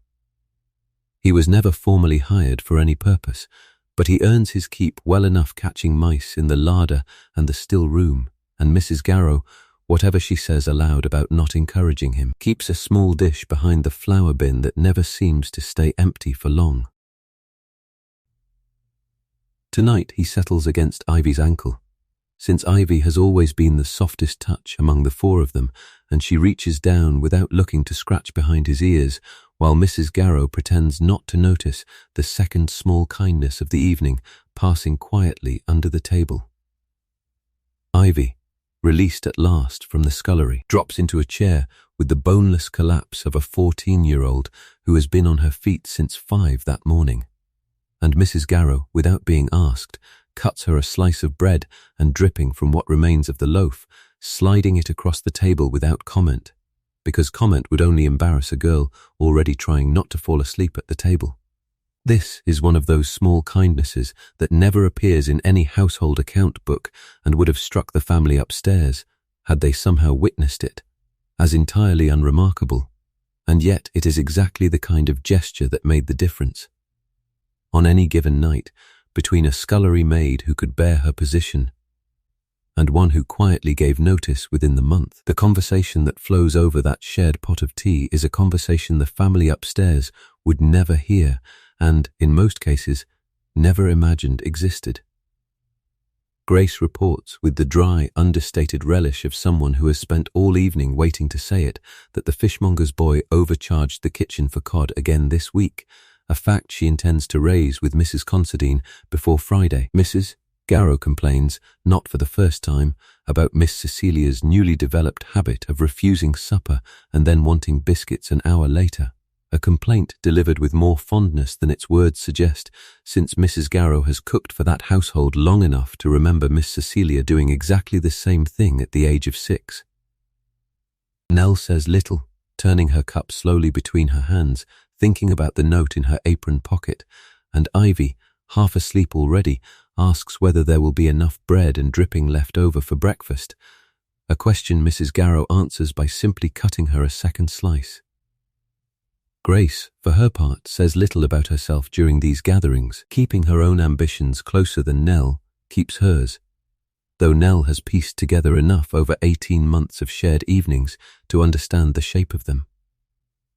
Grace's mother had been a housekeeper herself, in a smaller house out past Ealing, and had died 2 winters ago without ever quite reaching the position Grace now openly intends to claim in her place, a fact Grace has mentioned exactly once, late at night, in a voice that made clear she did not wish to discuss it further.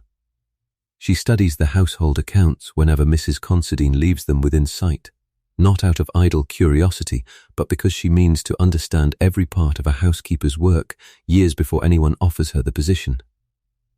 And she has already begun, quietly, to correct Ivy's manners at table in small ways that suggest she is practicing for an authority she does not yet hold. Nell finds this faintly amusing and never says so, since she recognizes the same hunger in Grace that she carries herself, only aimed at a different door. Nell, listening to Grace and half listening to Mrs. Garrow, finds her thoughts drifting to her last day off. 3 weeks gone now, the long cold train ride to Ipswich and the short one back. The 2 hours in between spent mostly at her mother's kitchen table with a cup of tea gone cold, while her youngest brother showed her a bird's nest he had found, and her mother asked, twice, whether the position at Wexford Gardens was truly a good one, as though she suspected Nell might be sparing her the worst of it.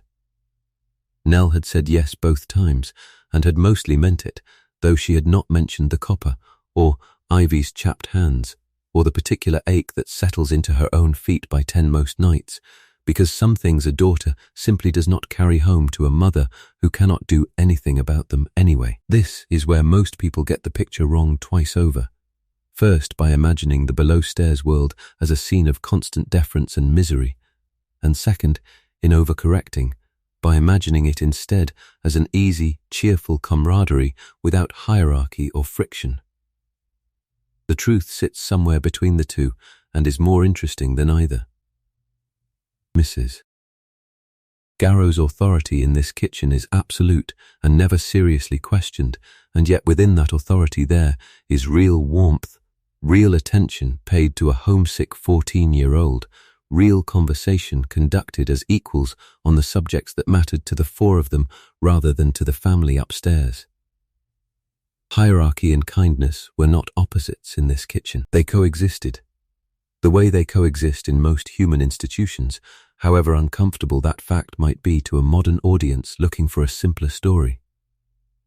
At 11:20, Nell finds her moment. Mrs. Garrow has gone to check the larder lock one final time. Grace has taken the empty teapot through to rinse in the scullery, and Ivy has already been sent up to bed, since a 14-year-old cannot be allowed to fall asleep at the kitchen table on a work night regardless of how tempting it looks. Nell slips out through the area door, up half the iron steps, just far enough to stand in the gap between the railings and the wall where the street lamp's glow does not quite reach, and within a minute, as arranged, Walter comes down the lane from the mews. Smelling faintly of horse and leather, his cap in his hand, out of a habit his own mother drilled into him as a boy. They do not have long. 10 minutes, perhaps 15 if nobody comes looking, standing close together in the cold with their breath showing white in the gaslight, talking about nothing of any real consequence, whether the frost will hold through the week, whether Walter's master might finally raise his wages in the spring, whether Nell's own plans for an undercook's position might, in 3 or 4 years, actually come true. It is not much, measured against a modern idea of courtship, an evening at the theatre, a proper dinner, hours of uninterrupted conversation. It is, within the narrow, carefully rationed hours a Victorian servant's life allowed her, close to everything, and Nell walks back down those iron steps at 11:30 with cold hands and a warmth in her chest that has nothing to do with the kitchen fire at all. By the time she is back inside, Mrs. Garrow is waiting by the range, not with any question about where Nell has been, since the answer is one both women understand without needing to say it aloud, but with the evening's final and most important task still ahead of them. The fire itself, still glowing orange behind its bars, has to be brought down now, deliberately and correctly, to the low overnight burn that will let it survive until morning. Mrs. Garrow rakes the grate herself for this final task, something she does every night regardless of how tired she is, because she trusts nobody else, not even Nell after 2 years of training, to judge the fire's exact state correctly enough to bank it without either extinguishing it or leaving it to burn away the household's coal uselessly through the small hours. She clears the ash carefully, builds the remaining coals into a compact, close-packed mound rather than the open, air-fed spread that feeds an active cooking fire, and covers the whole with a careful layer of small coal and a scattering of damp coal dust, known in every English kitchen as slack, which will smother the flames without smothering the heat, letting the fire smoulder low and slow through the night rather than burn bright and fast. It is a skill that took Mrs. Garrow years to master properly, and one she still checks with her own hand held close to the range's iron front rather than trusting her eyes alone.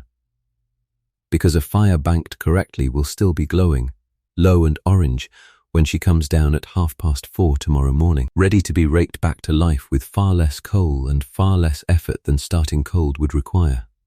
A fire banked wrongly, too tightly packed or too thickly covered, might smother out entirely by 3 in the morning, leaving the household to wake to a stone-cold kitchen and a breakfast delayed by the better part of an hour while the range is coaxed, slowly and expensively, back from nothing. She straightens, presses one hand briefly to the small of her back the way she does every night at this exact moment, and looks around her kitchen, the copper hanging clean, the larder locked, the bread rising quietly in the still room, the last of the tea things put away.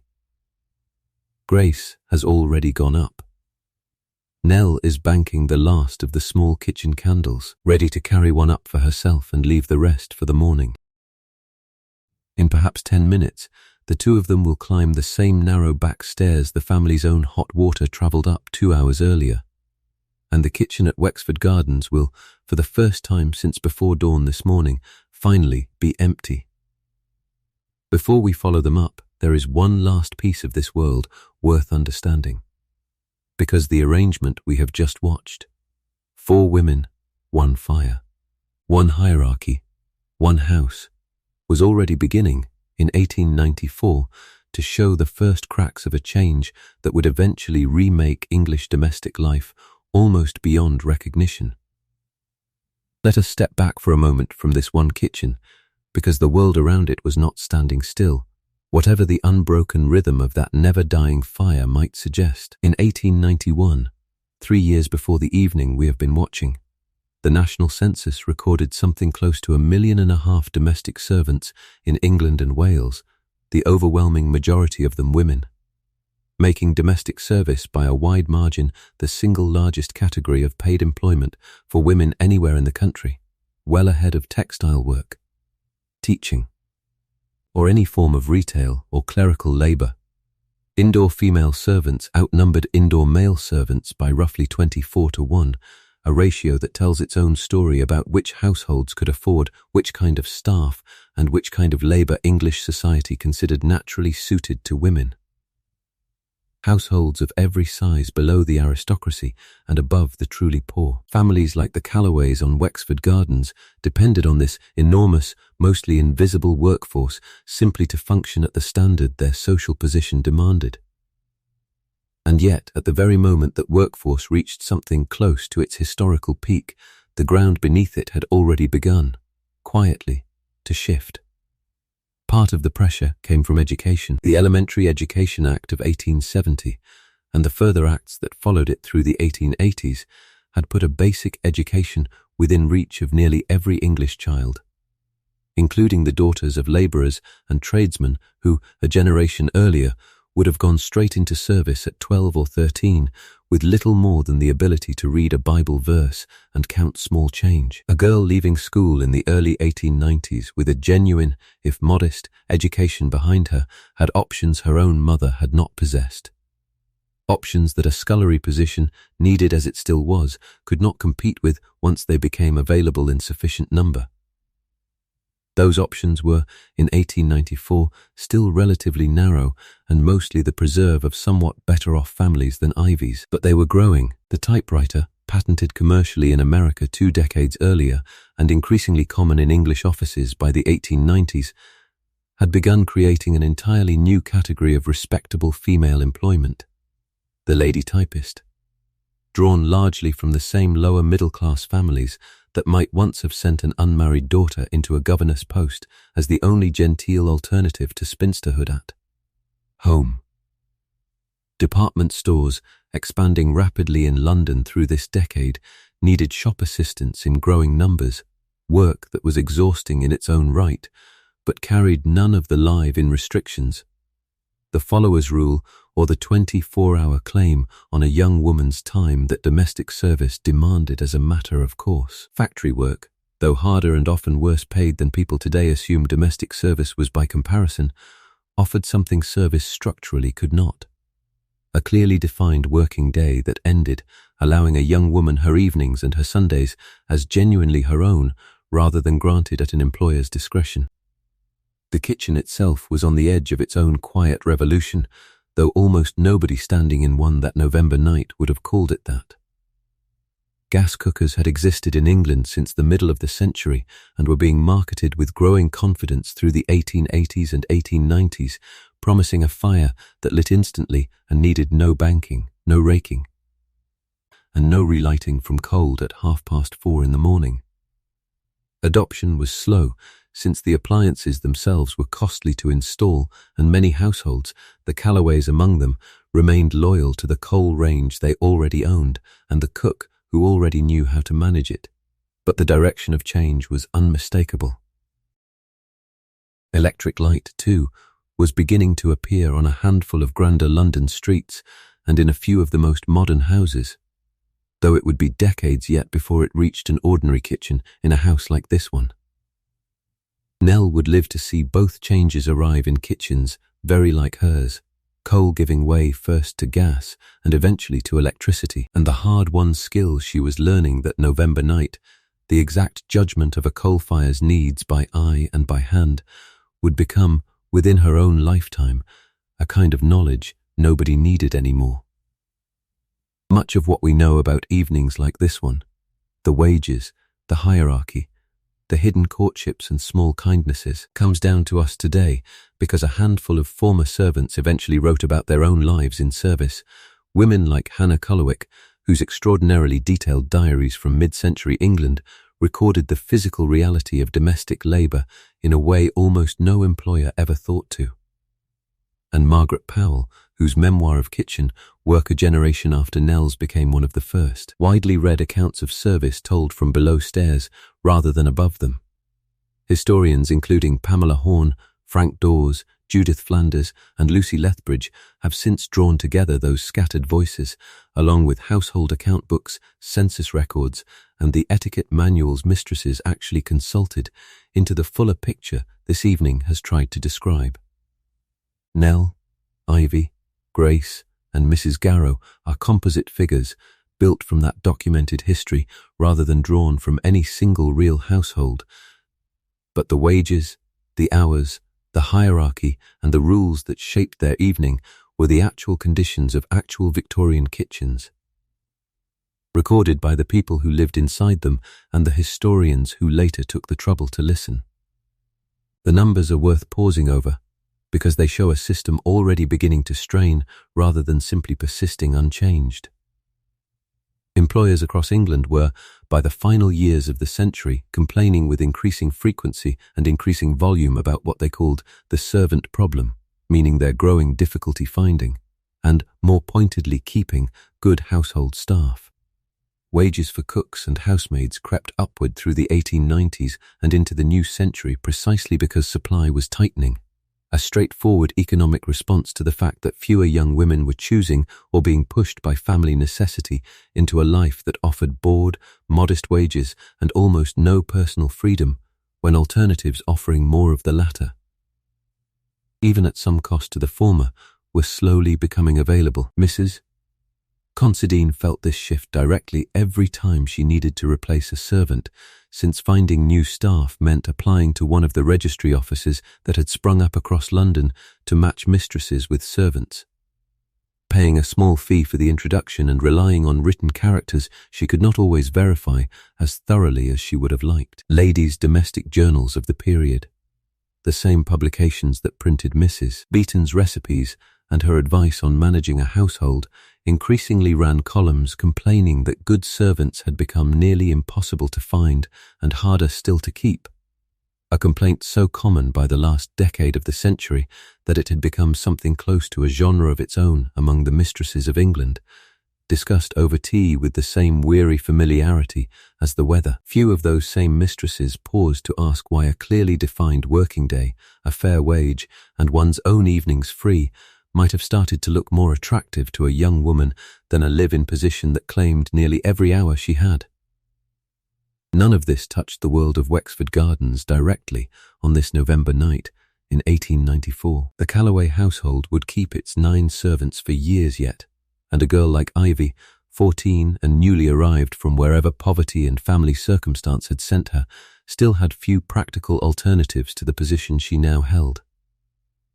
But the wider current was already moving, and it would move faster than almost anyone standing in that kitchen that night could have predicted.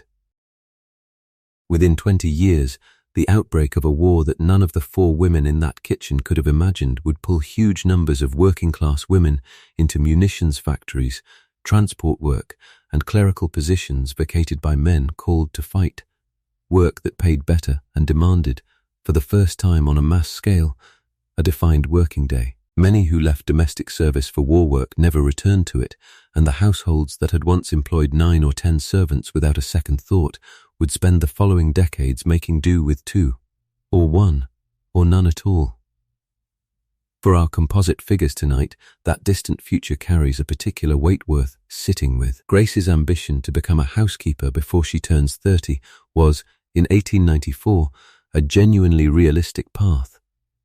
One that real still roommaids of her generation regularly walked, since the position offered one of the few forms of real authority and comparative independence available to a working-class woman within this system.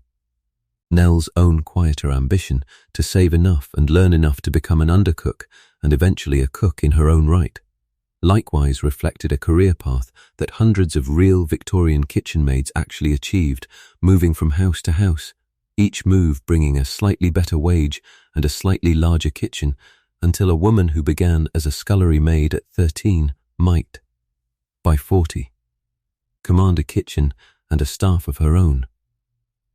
But the girls who would enter domestic service a generation after Ivy, born perhaps around the turn of the century, would grow up in England where a factory floor, a shop counter, or eventually an office desk offered a real and increasingly attractive alternative to the back stairs and the area steps, and the great houses that had once employed staffs of 9 or 10 would spend the 20th century learning, often reluctantly, to run themselves with a fraction of the hands that had run them in 1894. The evening we are watching tonight, in other words, sits closer to the end of a very long era than anyone living through it that November night could possibly have known, an era that had already lasted centuries and would, within the working lifetimes of the very children then sleeping in the nurseries above this kitchen, largely disappear. None of this made the work in front of Nell, Grace, and Mrs. Garrow tonight any lighter. History rarely announces itself to the people living through it, and a fire still had to be banked, a scullery still had to be scrubbed, and a household still had to be run tonight exactly as it had been run the night before and would be run again tomorrow, regardless of what the census takers or the newspaper columnists complaining about the servant problem might have suspected about the years ahead. Let us go back down to Wexford Gardens one last time tonight, because the kitchen is nearly finished with its work, and there is a quieter kind of understanding waiting for us there. One that only becomes visible once an entire day, seen whole, has finally been allowed to rest. Step back now from this one evening, this one kitchen, these 4 women whose names you did not know 2 hours ago and will probably not forget for a while yet. And a handful of patterns begin to emerge, patterns that reach well past 1894 and well past Wexford Gardens, into the shape of how households, and perhaps how all of us, tend to organize comfort at somebody else's expense. The first pattern is the invisibility of labor. Everything the Calloway family enjoyed that evening, the warm drawing room, the hot water carried up for washing, the bread that would appear, fresh and unremarked upon, at breakfast, existed because 4 women spent their entire evening in continuous, physically demanding work that the family neither saw nor was meant to see. This was not an accident of architecture, the kitchen buried in the basement, the back stairs hidden in the thickness of the rear wall, the servants trained to move through rooms as close to unnoticed as a living person can manage. It was the entire design principle of a house like this one, built deliberately so that comfort could be produced without the people enjoying it ever having to witness its production. We have inherited more of that design than we usually admit. In every convenience whose actual cost, in somebody's labor somewhere, we have simply arranged not to see. The second pattern is a hierarchy that reproduces itself even among the powerless. Mrs. Garrow, Grace, Nell, and Ivy occupied a single kitchen with a single fire. All 4 of them servants in the same house. All 4 of them, from the family's perspective, more or less interchangeable labor. And yet among themselves they maintained a hierarchy every bit as rigid, in its own smaller way, as the one that separated all of them from the family upstairs. a hierarchy that determined who ate first, who held the larder key, who washed in warm water, and who washed in cold. This is worth sitting with, because it is tempting to imagine that people who share a common disadvantage naturally treat one another as equals. They generally do not. Hierarchy tends to reassert itself at every scale available to it, and the kitchen at Wexford Gardens proves the point as clearly as the grand staircase 2 floors above it. The third pattern is the compression of private life into whatever space remains once obligation has taken everything it can. Nell's entire romantic life, 18 months of it, existed inside 10 and 15-minute windows at the bottom of an area staircase. The kitchen staff's entire social life, their gossip, their complaints, their small comforts, existed inside the 20 or 30 minutes it took to drink a shared pot of tea after the family had gone to bed. None of this was accidental scarcity. It was the direct, calculated result of a system that claimed the vast majority of a servant's waking hours as her employer's property, leaving whatever was left over to function as the entire container for everything we would now consider a private life. People find a way to live fully even inside very small containers. That fact says something hopeful about human beings and something quietly damning about the systems that force them into such small containers in the first place. The fourth pattern is continuity carried hand to hand rather than preserved by any single person.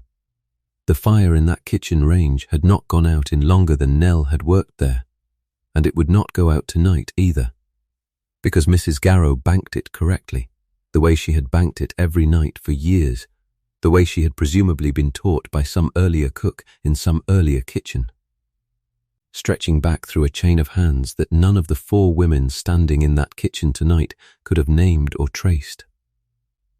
Households like this one were kept alive not by any single irreplaceable person, but by a continuous, overlapping handoff of skill and habit passed from an older servant to a younger one, cook to kitchen maid, still room maid to whoever eventually replaced her, a form of institutional memory that lived nowhere on paper and everywhere in muscle, and that could vanish from a household in a single generation if the chain of teaching ever broke. The fifth pattern, and perhaps the quietest one, is the economics of appearing effortless. The Calloway family's evening looked, to any observer, simple and unremarkable. A family finishing supper, sitting by the fire, going up to bed at a reasonable hour. That simplicity was itself an enormous, expensive achievement, built on 9 salaries, a continuously burning fire, gallons of hand-carried water, and hours of labor calculated to leave no visible trace of its own difficulty. The family was not meant to see the effort behind their evening, and by every measure available to us, they mostly did not. A great deal of what looks effortless in any era, we might reasonably suspect, is effortless only because somebody else has been made invisible in the process of producing it. The sixth pattern, and the one that sits closest to Nell's own exercise book under its loose floorboard, is the gap between capability and permission. Nell can already read a fire's needs as well as many cooks twice her age. Grace already understands a housekeeper's ledgers better than some housekeepers do. Neither of them lacks the ability the next rung-up requires. What they lack is permission, granted only by time served, by an employer's willingness to promote from within rather than hire from outside, by the simple accident of whether a vacancy opens in the right house in the right year. Competence in a system built on hierarchy is necessary but never sufficient on its own. It waits, often for years, on someone else's decision to recognize it, and a great deal of the quiet ambition carried by servants like Nell and Grace was really a long, patient argument, made through work rather than words. For permission they could not simply claim outright. These 6 patterns, taken together, describe something larger than one household in Bayswater in 1894. They describe a way of organizing human comfort that Victorian England perfected to an extraordinary degree, and that, in less visible forms, has never entirely disappeared. The kitchen has changed. The fire no longer burns continuously in most homes, and the coal has given way to gas and then to electricity. And the hierarchy of cook, kitchen maid, and scullery maid has largely dissolved into a single household appliance and a takeaway menu. But the underlying pattern, comfort produced by labor deliberately kept out of sight, hierarchy reasserting itself wherever people gather, private life compressed into whatever margins remain, continuity carried forward by hands nobody remembers to thank, has proven considerably more durable than any single kitchen range ever was. It is worth remembering, before we leave this evening behind, that none of the 4 women standing in that kitchen in November of 1894 thought of themselves as illustrating a pattern. They thought of themselves, as far as we can know, much the way any of us think of ourselves on an ordinary working evening, tired, a little hopeful, keeping half an eye on tomorrow while getting through tonight. The patterns are real. They are also, always, made up of individual people who never experienced their own lives as patterns at all, only as one evening, then another, until enough evenings had passed to make a whole life. Before she climbs, Nell makes the same short circuit she makes every night, checking the back door Mr. Yardley has already checked once, testing the bolt with her own hand simply because the habit has settled into her the way most habits settle into a servant after enough repetition, glancing once at the banked range glowing faint orange in the dark, glancing once at Tibby already curled back into his spot against its warm iron side. Mrs. Garrow waits by the passage door with her own candle until Nell is satisfied, and the two of them climb together as far as the second-floor landing, where Mrs. Garrow turns off toward her own small room near the housekeeper's quarters, and Nell continues alone up the narrower final flight to the attic.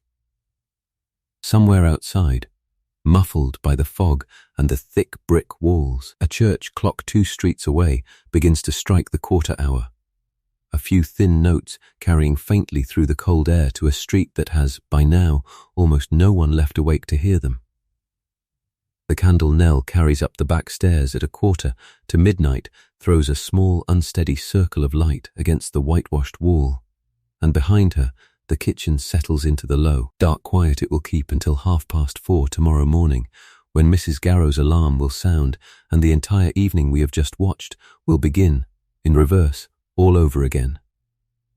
Nell's attic room sits at the very top of the house, under the slope of the roof, small enough that she can touch both slanted walls without taking a full step, and cold enough tonight that she can see her own breath for a moment after she blows out the candle.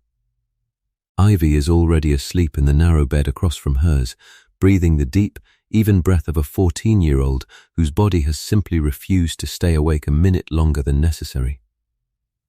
Somewhere below them, through 2 floors of quiet house, the fire Mrs. Garrow banked an hour ago holds its low orange glow exactly where she left it, doing, in the dark, the one job nobody has to watch it do.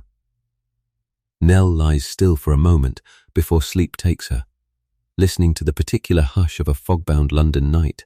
No traffic now, only the occasional distant bell of a church clock marking the quarter hour, and beneath it all, faint enough that she may only imagine it from long habit, the low, steady breathing of the range 2 floors down, still working, still keeping its promise to a morning that has not arrived yet. Her exercise book is under the loose board beneath her bed, exactly where she left it, holding a recipe copied last week, a scrap of verse cut from somebody's discarded newspaper, and a running tally of pounds saved toward a future she has told no one about except, in a way, this book itself. She does not open it tonight. There will be time for that another evening. Tonight there is only the cold sheet warming slowly under her body, the sound of Ivy's breathing across the small room, and the knowledge, carried the way a servant of this era carried most knowledge, without needing to say it aloud, that in a little under 5 hours the whole house will begin waking again, and she will be the one who wakes it. Somewhere below the attic, on the floor where the family sleeps, a different kind of quiet has settled in, one Nell will never see from the inside, and has stopped wondering about. Mrs. Calloway's candle went out some time ago. Mr. Calloway's newspaper lies folded on the table beside a bed he has not yet fallen asleep in, though he will within the hour.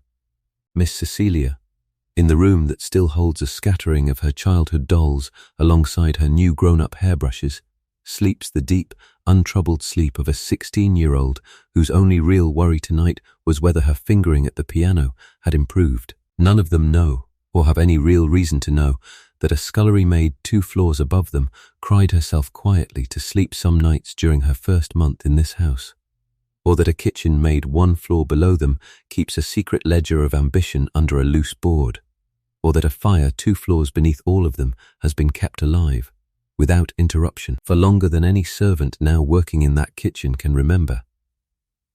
The house holds all of this at once, the way houses do, every life inside it running along its own private track, crossing only where duty requires it, and mostly, on a night like this one, not crossing at all. Downstairs, the fire holds its quiet vigil. Upstairs, in rooms far larger and far warmer than Nell's own, the family sleeps without ever having to wonder whether that fire will still be burning when they wake. Somewhere across London, in a mews behind another row of houses just like this one, Walter Cobb has probably already fallen asleep himself. The memory of 10 stolen minutes at an area gate tucked away for tomorrow, the way a person tucks away any small, ordinary happiness they intend to return to. The house on Wexford Gardens is, at last, entirely still. The fog outside has thickened again with the deep cold of midnight, wrapping the whole street in a silence so complete that a person standing on the pavement might believe nothing at all was happening behind those dark brick walls. But something was happening, all night, in that kitchen 2 floors below the street.